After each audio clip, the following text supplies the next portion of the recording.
Hello everyone, welcome back to my YouTube channel. तो कैसे हो आप सब? आई होप कि सब बहुत बहुत बहुत अच्छे होंगे। आपको और अच्छा करने के लिए आपकी फ्रेंड यानी कि मैं आपके लिए फिर से एक इंटरेस्टिंग वीडियो लेकर हाजिर हो चुकी हूँ। आज का वीडियो काफी स्पेशल है हर बार की तरह, क्योंकि आज के वीडियो में हम डिस्कस करने वाले हैं जो क्लास 12 की इंग्लिश है। इंग्लिश का जो प्रोज सेक्शन है, प्रोज का जो सेकंड चैप्टर है यानी कि लॉस्ट स्प्रिंग के मैंने सब कुछ आपको पढ़ा दिया है। हिंदी एक्सप्लेनेशन आपको करा दिया है। सेकंड बात की मैंने आपको मल्टीपल चॉइस क्वेश्चन करा दिए हैं। थर्ड बात की मैंने आपको शॉर्ट टाइप क्वेश्चन करा दिए हैं। फोर्थ बात कि जो आपका एक चीज बचा है वो है लॉन्ग आंसर। तो लॉन्ग आंसर मैंने अभी तक आपको नहीं कराया था, बट आज मैं आपको कराने वाली। तो चलिए मैं आपको कराती हूँ लॉन्ग आंसर।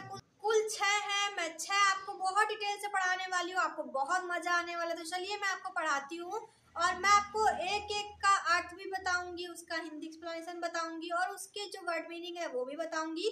तो चलिए मैं आपको पढ़ाती हूँ। पढ़ने के बाद आपको कैसा लगा तो जरूर बताइएगा। चलिए मैं आपको पढ़ाती हूँ। तो चलिए पढ़ लेते हैं लास्ट स्प्रिंग के लॉन्ग क्वेश्चन आंसर। तो पहला क्वेश्चन क्या है? हु वाज साहब? साहब कौन था? What was the plight? और उसकी क्या स्थिति थी? प्लाइट मतलब होता है स्थिति या दुर्दशा, जो भी कहना चाहो। दैट की कंपेल, जो कि उसे ढकेलती थी। हिम टू वंडर, वंडर मतलब होता है भटकना। यहाँ पे WONDER नहीं है बल्कि WANDER है, मतलब यहाँ पे भटकने से अर्थ लिया गया है। वंडर मतलब होता है भटकना, लेकिन अगर यहाँ पे WO होता तो वो आश्चर्य हो जाता, लेकिन यहाँ पे वंडर मतलब भटकने वाला है। तो आपको ध्यान रखना है साहब कौन था और उसकी क्या स्थिति थी जो कि उसे ढकेलती थी भटकने के लिए। इन the streets of Delhi, Delhi की गलियों में। स्ट्रीट मतलब होता है गलियों। फॉर रैपकिंग, जो कि कूड़ा बीनने के लिए उसे ढकेलती थी या उसे भटकने के लिए मजबूर करती थी। तो पूरा जो आंसर है यानी कि पूरा जो अर्थ है वो क्या निकलेगा? साहब कौन था, वह क्या स्थिति थी जो उसको दिल्ली की गलियों में कूड़ा बीनने के लिए भटकने के लिए बाध्य करती थी या मजबूर करती थी। तो आपको बताना है साहब वाज द रैपिकर, साहब एक कूड़ा बीनने वाला बच्चा है। हु लेफ्ट ढाका, जो कि जो ढाका है उसे छोड़कर आया है। And come to big city Seemapuri, जो कि अब सीमापुरी यानी कि बड़े शहर में आ गया है। इन सर्च ऑफ गोल्ड, जो कि धन की तलाश में सीमापुरी जैसे बड़े शहर में आ गया है। गोल्ड यहाँ पे सोने से अर्थ नहीं लिया गया है बल्कि पैसे से अर्थ लिया गया है। His home and his green fields of Dhaka, और जो उसका घर था वो पहले कहाँ था? हरे भरे जगह में, जहाँ की क्या नाम है उसका? ढाका नाम है। ढाका के हरे भरे खेतों में उसका घर था। डिस्ट्रॉयड बाय द स्टॉर्म, जो कि नष्ट कर दिया गया। स्टॉर्म्स मतलब होता है तूफान के द्वारा। हिज होम उसका घर। Was not even distance memory, अब जो उसका घर था अब तो उसकी स्मृति में यानी कि यादों में भी नहीं रह गया। साहब वाज वेरी पुअर चाइल्ड, साहब बहुत गरीब बच्चा था। सो इसलिए ही लेफ्ट उसने छोड़ दिया ढाका, ढाका सिटी यानी कि ढाका सिटी को इसीलिए उसने छोड़ दिया। एंड कम टू सीमापुरी, और सीमापुरी आ गया। Delhi in search of gold and money, और वो दिल्ली में क्या सर्च कर रहा था?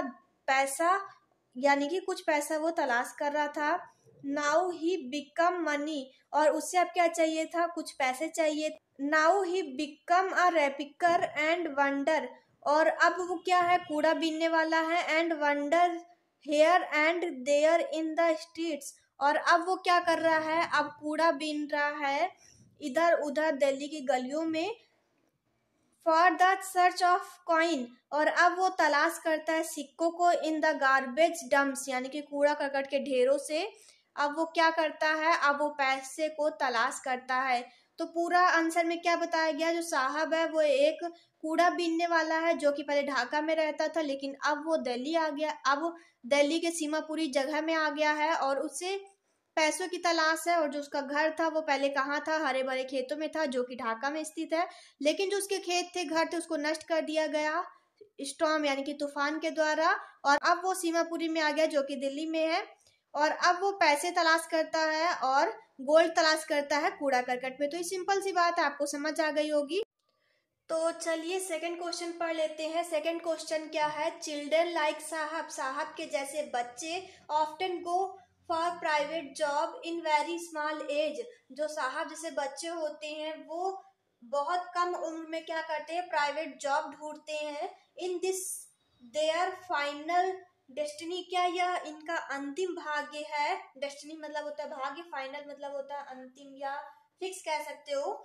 How can such situation B overcome, और ओवरकम मतलब होता है उभरना किसी चीज से, सिचुएशन मतलब होता है स्थिति। तो कैसे इस स्थिति से कैसे उभरा जा सकता है, कैसे जो ये प्रॉब्लम है इससे कैसे उभरा जा सकता है, तो ये आपको बताना है। तो यहाँ पे जो आंसर है वो क्या कहता है कि जो इसमें पूछा गया वही मैंने यहाँ पे लिखा है। तो चलिए मैं आपको बता देती हूँ। चिल्ड्रन लाइक साहब, साहब जैसे बच्चे often go to private job in very small age, जो कि प्राइवेट जॉब को तलाशते हैं बहुत ही छोटी उम्र में। लुकिंग फॉर मनी, पैसे की तलाश करते हैं। Their parents income is very less, क्योंकि जो उनके पेरेंट्स होते हैं उनकी जो इनकम होती है बहुत ही कम होती है। They have not enough food for it, और वे उन्हें खाने के लिए पर्याप्त भोजन भी नहीं दे सकते हैं उस इनकम में।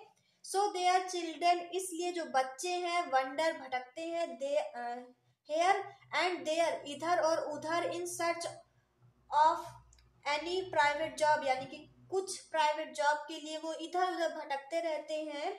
आगे कहते हैं चिल्ड्रन बिकम आल्सो रैपिकर्स, और कुछ जो बच्चे होते हैं वो इसीलिए कूड़ा बीनने लगते हैं इन वेरी लिटिल एज, बहुत ही छोटी उम्र में।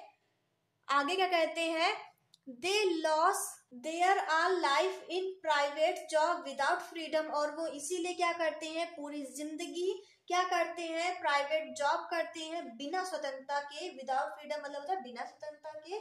Search situation could be overcome, और जो सिचुएशन है इससे उभरा जा सकता है by the government law, government law के द्वारा। We should not give burden of child labour, तो अगर बच्चों को क्या किया जाए, उन पे जो भार होता है, बर्डन मतलब होता है भार, चाइल्ड लेबर मतलब होता है मजदूरी या भारी काम करवाना। तो अगर बच्चों पे जो बर्डन होता है वो ना ढाला जाए और उनसे कठिन काम ना कराया जाए। This age is not education for them, और इस एज में तो उन्हें क्या एजुकेशन मिलनी चाहिए जो कि उन्हें नहीं मिलती है। तो क्या करें, and we should give them, और इसलिए उन्हें देना चाहिए, उन्हें प्रॉपर फूड, एक प्रॉपर जो भोजन होता है वो देना चाहिए, क्लॉथ्स कपड़े देने चाहिए, एंड एजुकेशन देम, और उन्हें क्या करना चाहिए, शिक्षा देनी चाहिए, जिससे कि वो जब बड़े हो तो वो खुद के दिमाग से, अगर उन्हें नौकरी नहीं भी मिलती तब भी वो जब एजुकेट होंगे यानी कि शिक्षित होंगे तो वे खुद ही कुछ ना कुछ तो सोच ही लेंगे, कुछ यूनिक कर ही लेंगे। लेकिन अगर कोई बच्चा शिक्षित नहीं है तो वो क्या करेगा, जितना उसे सिखाया गया, जितना वो देखता है, जितना वो समझता है सिर्फ उतना ही करेगा। जैसे किसी के फादर किसान है तो वो भी किसान ही बनेगा, अगर किसी के पिता अगर शॉप खोलते तो वो भी शॉप खोलेगा, अगर वो शिक्षित नहीं है तो। लेकिन अगर वो शिक्षित है तो क्या करेगा, वो खुद का माइंड लगा के कुछ ना कुछ सोच के वो कहीं ना कहीं अपने आप को एडजस्ट कर लेगा, खुद ही पैसे कमाएगा, वो इधर उधर भटकेगा नहीं प्राइवेट जॉब के लिए, अगर वो शिक्षित होगा तो यही कहा गया है। तो ये पूरा क्वेश्चन बहुत सिंपल था। मैं फिर से फटाफट थोड़ा सा मैं अर्थ आपको बताती हूँ ताकि आपको स्मॉल जो समरी होती है वो पता चले। तो क्वेश्चन में क्या पूछा गया है, साहब जैसे बच्चे प्राइवेट जॉब के लिए मतलब प्राइवेट जॉब को ढूंढते हैं बहुत ही छोटी एज में। तो यही इसमें आंसर जो बताया गया है वो क्या कहा गया है, जैसे जितना ये लिखा था पूरा क्वेश्चन उतना ही यहाँ पे उतार लिया, उसके बाद हमें उसका आंसर देना है। क्यों ढूंढते private job, looking for money मतलब पैसे की तलाश के लिए वो प्राइवेट जॉब ढूंढते हैं छोटी सी उम्र में। देयर पेरेंट्स, जो उनके माता पिता होते हैं उनकी इनकम जो बहुत कम होती है, वो पर्याप्त रूप से खाने के लिए भोजन भी दे सकते हैं, इसीलिए जो बच्चे होते हैं भटकते हैं इधर उधर प्राइवेट जॉब को तलाश करने के लिए। चिल्ड्रन, इसीलिए जो कुछ बच्चे होते हैं वो क्या करते हैं, कूड़ा बीनने जाते हैं बहुत ही छोटी उम्र में। और क्या होता है, वे क्या करते हैं, वो अपनी जिंदगी को किसी को अपनी जिंदगी दे देते हैं, यानी कि देने का मतलब क्या है कि बिना फ्रीडम के वो क्या करते हैं, किसी की भी दुकान पे जाते हैं, हेल्प मांगते हैं, और जब उन्हें नौकरी मिल जाती है तो वो क्या करते हैं, वो बिना स्वतंत्रता के ही वहां नौकरी करते हैं और अपने आप को वहीं समर्पित कर देते हैं। और क्या बताया गया है, और बताया गया कि इससे कैसे उभरा जा सकता है। तो इसके लिए अगर गवर्नमेंट लॉ लगा दे कि बच्चों से मजदूरी ना कराया जाए, उन्हें एक अच्छा भोजन दिया जाए, अच्छे कपड़े दिए जाए, अच्छी शिक्षा दी जाए, तो वे खुद ही शिक्षित हो जाएंगे। तो ये सिंपल सी बात इस पूरे क्वेश्चन में कहा गया है, आपको कोई प्रॉब्लम नहीं है। अगर मैं दूर कर देती हूँ, आप इसका चाहे तो दोनों का स्क्रीनशॉट ले ली, तो मैं आपको तीसरा पढ़ाती हूँ। तो ये लीजिए, आप इसका स्क्रीनशॉट ले ले, दोनों क्वेश्चन है और आप इसको नोट कर लीजिए। कोई प्रॉब्लम नहीं हो रही होगी, कोई प्रॉब्लम है तो कमेंट बॉक्स में कमेंट करके पूछ सकते हैं, मैं तुरंत आंसर दे दूंगी, आपको बिल्कुल प्रॉब्लम नहीं होगी, आपकी पढ़ाई बेहतर चलती रहेगी। तो चलिए तीसरा क्वेश्चन पढ़ लेते हैं। तीसरा क्वेश्चन क्या है? Who was Mukesh? मुकेश कौन था? आपको पता है मुकेश कौन था? उस पूरे लेसन में सिर्फ दो ही कैरेक्टर दिखाए गए हैं, पहला साहब का जो कि कूड़ा बीनता है, दूसरा मुकेश का जो कि फिरोजाबाद में रहता है। अभी मैं आपको पूरा डिटेल से बताऊंगी। तो क्या पूछा गया है? मुकेश कौन था, what did he want to do in his life, और वो अपनी लाइफ में क्या करना चाहता है, एंड और what did he not want to follow, और वो क्या रिपीट नहीं करना चाहता है, क्या वो दोबारा रिपीट नहीं करना चाहता है। आप समझ सकते हो, फॉलो मतलब होता है किसी को फॉलो करना, उसकी तरह बनना, तो वो क्या नहीं बनना चाहता है, किसको रिपीट नहीं करना चाहता है, और वो अपनी लाइफ में क्या करना चाहता है, आपको ये बताना है। तीन क्वेश्चन है, पहला क्या है मुकेश कौन है, दूसरा क्या पूछा गया है मुकेश क्या करना चाहता है, और तीसरा कि मुकेश किसको फॉलो नहीं करना चाहता है। तो आंसर में आपको मैं बताती हूँ कि Mukesh was the son of poor family, जो मुकेश है वो गरीब परिवार का बच्चा है। हुज फादर, उसके पिता, was poor bangle maker in Firozabad, जो उसके पिता हैं वो गरीब चूड़ी बनाने वाले हैं फिरोजाबाद में। और जो फिरोजाबाद है वो चूड़ियों के लिए ही प्रसिद्ध माना जाता है। मैंने आपको पढ़ाते वक्त बताया था लेकिन फिर से बता दिया है। He wanted to be a motor mechanic in his life, और जो मुकेश है वो बनना चाहता है motor mechanic in his life, मतलब अपने जीवन में। सो ही टोल्ड, इसलिए वह कहता है दैट कि he wants to drive a car, और वो इसीलिए क्या कहता है कि वो चलाना चाहता है एक कार को। He wanted to bring his own master, और वो क्या करना चाहता है, वो स्वयं का मालिक बनना चाहता है, वो किसी और के अधीन नहीं होना चाहता है। हिज ड्रीम, उसके सपने, लूम दिखाई देते हैं, लाइक अ मिरज, किसके तरह, मरीचिका के समान दिखाई देते हैं। लूम मतलब होता है धुंधला दिखाई देना, जो उसके सपने होते हैं वो मरीचिका के समान धुंधले दिखाई देते हैं। Amidst to dust of streets that fill his town Firozabad, और जो उसके सपने हैं वो दिखाई देते हैं, जैसे फिरोजाबाद का जो कस्बा है उसमें जो धूल है उसके समान क्या होते हैं, धूल गलियों में ही होगी, तो गलियों की जो धूल है उसके समान वो क्या धुंधले दिखाई देते हैं। तो आपको ये समझ में आया। आगे बहुत सिंपल सी बात कही गई है, फिरोजाबाद वहां पे लिखा है, उसके बाद क्या है, फेमस फॉर इट्स बैंगल, और जो फिरोजाबाद है वो प्रसिद्ध माना जाता है किसके लिए, चूड़ियों के लिए। एवरी अदर फैमिली, और जो दूसरे परिवार थे इन फिरोजाबाद, फिरोजाबाद में, इज मेकिंग बनाते थे बैंगल्स चूड़ियों को। द ड्रीम ऑफ मुकेश, जो मुकेश के सपने थे, was different from his parents, जो मुकेश के सपने थे वो बिल्कुल भिन्न थे, अलग थे, बिल्कुल डिफरेंट थे, किससे, उनके माता पिता के जो सपने थे, यानी कि बाकी जो फिरोजाबाद में जो लोग रहते थे उनके सिर्फ एक ही सपना था, चूड़िया बनाओ। चूड़िया बनाते बनाते वो अपनी आंखों की रोशनी भी खो देते थे, लेकिन फिर भी वो चूड़िया ही बनाते थे। बट मुकेश जो था वो उसके सपने बिल्कुल अलग थे, वो क्या चाहता था, कार ड्राइव करना, यानी कि मोटर मैकेनिक बनना। तो यही कहा गया है। आगे कहते हैं जो उसके माता पिता जो बिजनेस था उससे बिल्कुल अलग थे।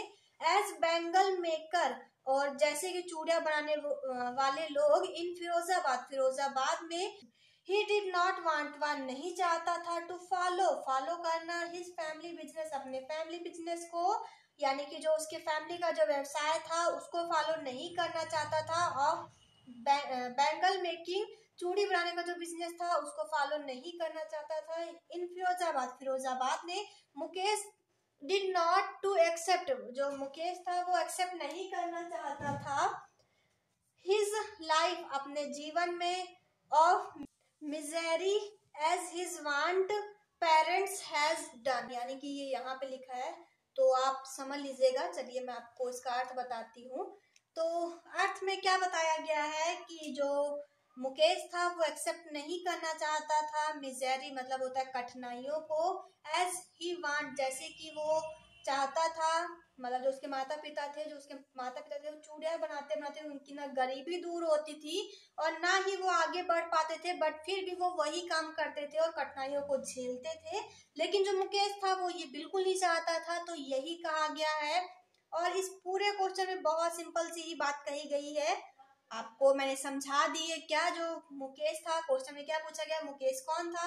तो मुकेश एक पुअर जो फिरोजाबाद में चूड़ी बनाते थे उनका पुत्र था, बेटा था, सन था, कुछ भी कह सकते हो। लेकिन जो दूसरा क्वेश्चन था वो क्या था, what did he want to do in his life, यानी कि वो अपने जीवन में क्या करना चाहता था। तो फिर वो अपनी लाइफ में मोटर मैकेनिक बनना चाहता था और वो क्या नहीं फॉलो करना चाहता था, तीसरा क्वेश्चन ये था। तो उसी के अंतर्गत जो तीसरा क्वेश्चन है उसमें आंसर क्या बताया गया है कि वो अपने माता पिता का जो बिजनेस था यानी कि चूड़ी बनाने वाला, उसको फॉलो नहीं करना चाहता था। क्यों? क्योंकि उसने अपने माता पिता को देखा था कि कैसे कठिनाइयां झेलते हैं, उससे उनकी गरीबी भी दूर नहीं होती है, पेट भर के खाना भी नहीं मिलता है, फिर भी वो क्या करते हैं, उसी व्यवसाय को चलाते हैं। बट जो मुकेश था वो ऐसा नहीं चाहता है। तो आपको समझ आ गया होगा। चलिए मैं चौथा भी आपको पढ़ाती हूँ और उसके बाद आप तीसरा और चौथे का स्क्रीनशॉट लेके लिख लीजिएगा, मैं आपको दिखा दूंगी। तो चलिए चौथा क्वेश्चन पढ़ लेते हैं। तो यहाँ पे हम चौथा क्वेश्चन पढ़ लेते हैं, फटाफट पढ़ेंगे, एकदम मस्त तरीके से पढ़ेंगे। तो चौथा क्वेश्चन क्या है, what did the narrator in the locality where Mukesh lived, जहाँ मुकेश रहता था वहां नरेटर ने क्या निरीक्षण किया, क्या ध्यान दिया, क्या उसने देखा, तो वो आपको बताना है। और आपको क्या बताना है, what was the condition of bangle maker, और जो चूड़ी बनाने वाले लोगों की जो दशा थी वो क्या थी। तो आपको बहुत सिंपली सा आंसर देना है। अगर आपने कहानी पढ़ी है तो आपकी चुटकियों का कमाल है, अगर नहीं पढ़ी है तब भी आप चुटकियों में ही आंसर देंगे। कोई भी आपसे पूछेगा, कहीं भी पूछेगा, आप फटाफट जवाब देने वाले हो क्योंकि मैं आपको पढ़ाने वाली हूँ। तो चलिए पढ़ लेते हैं। द नरेटर नोटिस, जो नरेटर था उसने नोटिस किया। नरेटर कौन था, एनीस जंग थी, आपको पता है। और क्या पूछा गया है कि नरेटर ने क्या क्या नोटिस किया था, तो आपको बताना है। तो नोटिस क्या किया था, that the lanes were very stinking choked with garbage, और जो गलियां थी, लेंस मतलब होता है गलियां, was very stinking choked with garbage, वो क्या थी, कूड़ों से भरी थी।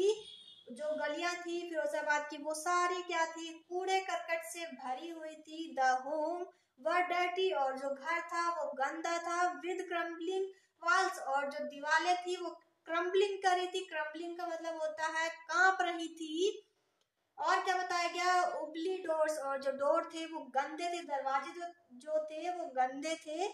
विदाउट विंडोज, बिना विंडो की मतलब बिना खिड़की के जो उनके घर थे वो बताया गया है, क्योंकि घर में खिड़कियां होना जरूरी है, क्योंकि अंदर की हवा बाहर, बाहर की हवा अंदर आती है, इससे घर का जो टेम्परेचर होता है वो सही रहता है। बट जो वहाँ फिरोजाबाद के जो घर थे वहां पे क्या था, खिड़कियां नहीं थी, और जो दीवारें थी वो गंदी थी, जो वहां की गलियां थी वो भी गंदी थी, इसलिए बताया गया है। और आगे क्या कहते हैं, और जो द विदाउट विंडोज, बिना खिड़कियों की थी। फैमिलीज ऑफ ह्यूमन, जो परिवार थे ह्यूमन के यानी कि मनुष्य के जो परिवार थे, एंड एनिमल्स लिव्ड, और जो एनिमल जो रहते थे टुगेदर, साथ में। यहाँ पे मैंने डबल लिख दिया टुगेदर, ये देखिए यहाँ पे लिखा है, उसके बाद आप उसको ऊपर वाला काट दीजिएगा, मैंने डबल लिख दिया है। इन दैट होम, उसके घर में साथ में रहते थे। तो सिंपल सी बात थी, आपको समझ में आया। मनुष्य के परिवार, जो एनिमल थे, जानवर थे, वो भी साथ में ही रहते थे, एक ही घर में। और क्या कहा गया है, the condition of bangle maker in Firozabad, जो चूड़ी बनाने वाले लोग थे फिरोजाबाद में, उनकी दशा कैसी थी, वाज वेरी मिजरेबल, बहुत ही दयनीय थी। He worked in the glass furnaces, और वह काम करते थे ग्लास बनाने का, चूड़ियां बनाने का। विद हाई टेम्परेचर, उच्च तापमान में। इन डिंसी वॉल्स, और जो वहां की दीवारें थी वो गंदी थी। विदाउट एयर, बिना हवा के थी। एंड लाइट, बिना प्रकाश के थी। Their eyes are more adjust to the dark in the light outside, और जो वहां के जो लोग थे चूड़ी बनाने वाले, वो क्या करते थे, वो ये करते थे कि वो एडजस्ट करते थे चूड़ी बनाते वक्त। ना तो उन्हें हवा मिलती थी, ना तो प्रकाश मिलता था, लेकिन फिर भी वो जो दिन का प्रकाश था उसको क्या करते थे, जो वहां का अंधेरा था उसमें एडजस्ट करते थे। तो उसके आगे जो आंसर था वो क्या है, that is why they often end up losing their eyes light. और वो क्या करते थे, अपनी जो आंखों की रोशनी थी उसको गवा देते थे। क्या करते करते, चूड़ियां बनाते बनाते, बिफोर दे बिकम अल्डेस्ट, और वे जवान होने से पहले ही क्या करते थे, अपने आंखों की रोशनी को खो देते थे। अल्डेस्ट मतलब क्या होता है, जवान होना, यंग होना, सिंपल सी बात थी। और क्या कहा गया है, they spent their whole life, पे अपने पूरे जीवन को बिता दिया करते थे इन मेकिंग बैंगल्स, चूड़ियां बनाते बनाते। और क्या कहा गया है, बट लेकिन स्टिल दे आर पुअर, लेकिन फिर भी वह गरीब ही रहते थे। They have not enjoyed even one full meal in their entire lifetime, और उन्होंने अपने पूरे जीवन में क्या, एक मील का खाना भी नहीं खाया था। Such was the condition of bangle maker in Firozabad, और जो फिरोजाबाद में जो चूड़ियां बनाते थे उनकी दशा काफी दयनीय थी। तो सिंपल सी बात आपको समझ आ गई होगी। तो चलिए मैं आपको चौथा क्वेश्चन का स्क्रीनशॉट दे देती हूँ, मतलब आप खींच लीजिएगा, मैं आपको दिखाती हूँ तीसरा और चौथा। तो ये देखिए यहाँ पे आप स्क्रीनशॉट ले सकते हैं, कोई प्रॉब्लम नहीं हो रही होगी। कोई प्रॉब्लम है तो कमेंट बॉक्स आपके लिए, आप कमेंट कर सकते हैं। चलिए मैं आगे आपको दिखाती हूँ। जो चौथा क्वेश्चन है उसका आंसर यहाँ तक है, आप स्क्रीनशॉट ले ले। तो चलिए पांचवा क्वेश्चन पढ़ लेते हैं। पांचवा क्वेश्चन क्या है, every other house in Firozabad, जो दूसरे घर थे फिरोजाबाद में, इंगेज्ड इन क्लास इंडस्ट्री, वो क्या करते थे, बिजी रहते थे चूड़ियां बनाने की कंपनी में। इन एवरी अदर यार्ड, आपको दूसरे घरों के आंगन में भी, there finds of spiral of bangles, आपको वहां भी क्या करेंगी, चूड़ियां मिल जाएंगी। Even then the maker remains in miserable condition, और जो चूड़ियां बनाने वाले जो लोग थे उनकी क्या दयनीय दशा थी, आपको ये बताना है। और क्या पूछा गया है, व्हाट आर द रीजन, और इसका क्या कारण है, एक्सप्लेन व्याख्या कीजिए, विद द सजेशन सुझाव के साथ, टू ओवरकम देयर सिचुएशन, और इससे कैसे उभरा जा सकता है, आपको ये सजेशन देना है, सजेशन देना है। तो ये सिंपल सी बात थी, आपको समझ आई होगी। तो चलिए हम इसका आंसर पढ़ लेते हैं। तो इसका आंसर क्या है, Firozabad is famous for its bangle, जो फिरोजाबाद है वो प्रसिद्ध है चूड़ियों के लिए। एवरी फैमिली, प्रत्येक फैमिली इन फिरोजाबाद, फिरोजाबाद में, इज इंगेज्ड, बिजी रहती है, इन मेकिंग, बनाने में, बैंगल्स, चूड़ियां, इन एवरी यार्ड, प्रत्येक के आंगन में, देयर फाइंड, आप पाएंगे, इज स्पाइरल ऑफ बैंगल्स, चूड़ियां, आप किसी के भी आंगन में जाके देखेंगे तो आपको चूड़ियां मिल जाएंगी। और आगे क्या कहते हैं,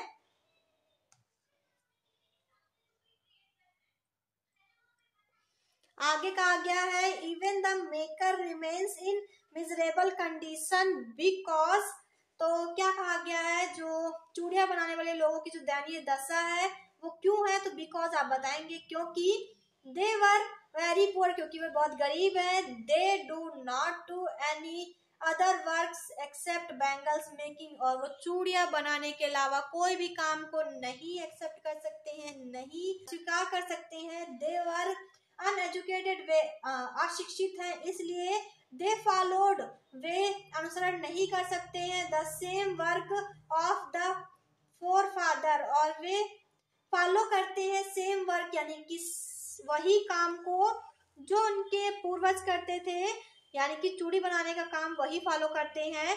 दे हैड नॉट इनफ, या पर्याप्त नहीं है, मनी, पैसा, फॉर फूड फॉर ईट, और इसलिए जो चूड़ी बनाने का जो काम है उससे पर्याप्त पैसा नहीं मिल पाता है कि वे ठीक से भोजन भी कर सके। और सजेशन जो पूछा गया है उसके लिए मैंने यहाँ पे लिख दिया है, सजेशन क्या है, सम सजेशंस, और कुछ सुझाव, टू ओवरकम, इससे उभारने के लिए, दिस सिचुएशन, इस सिचुएशन से उभारने के लिए मैंने कुछ सिचुएशन लिखी है तो आपको वो जानना है।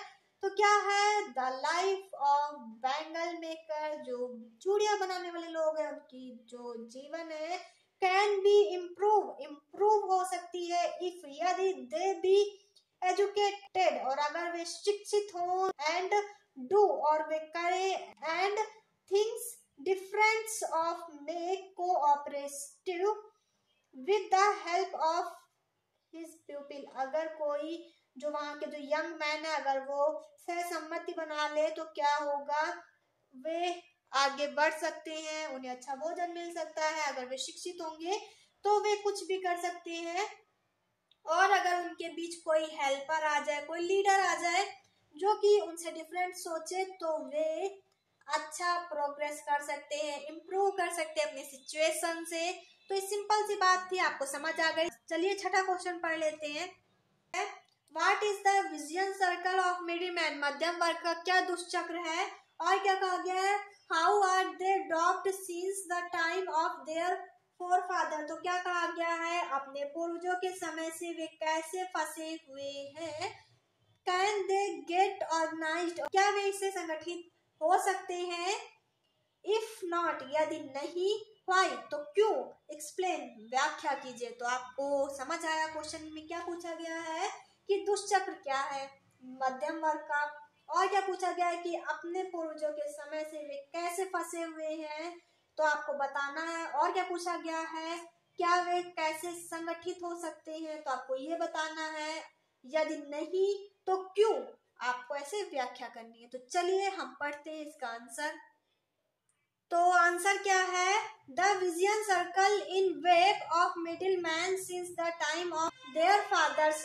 तो क्या कहा गया है, जो उनका जो दुष्चक्र है मिडिल मैन का वो कैसा है, अपने पूर्वजों के समान है। मतलब जो उनके पिता और जो उनके पूर्वज है उनके ही काम है, उन्हीं के वजह से दुष्चक्र में फंसे। क्यों, क्योंकि वो चूड़ियां बनाते थे तो उन्हें भी फोर्स किया गया कि तुम भी बनाओ, और वे वैसे ही बनाते हैं। तो क्या कहा गया है, they can not be organized. अगर वे ऑर्गेनाइज नहीं होते, संगठित नहीं होते हैं। बिकॉज, क्योंकि if they want to organize, अगर वे संगठित होते हैं, कोऑपरेटिव यानी कि सहसम्मति बनाते हैं, तो क्या होगा, they will be hold up, और उन्हें क्या किया जाएगा, दंडित किया जाएगा। बाय द पुलिस, पुलिस के द्वारा पनिश किया जाएगा, बीट एंड पीटा जाएगा, एंड ड्रैग्ड और घसीटा जाएगा टू जेल, जेल में।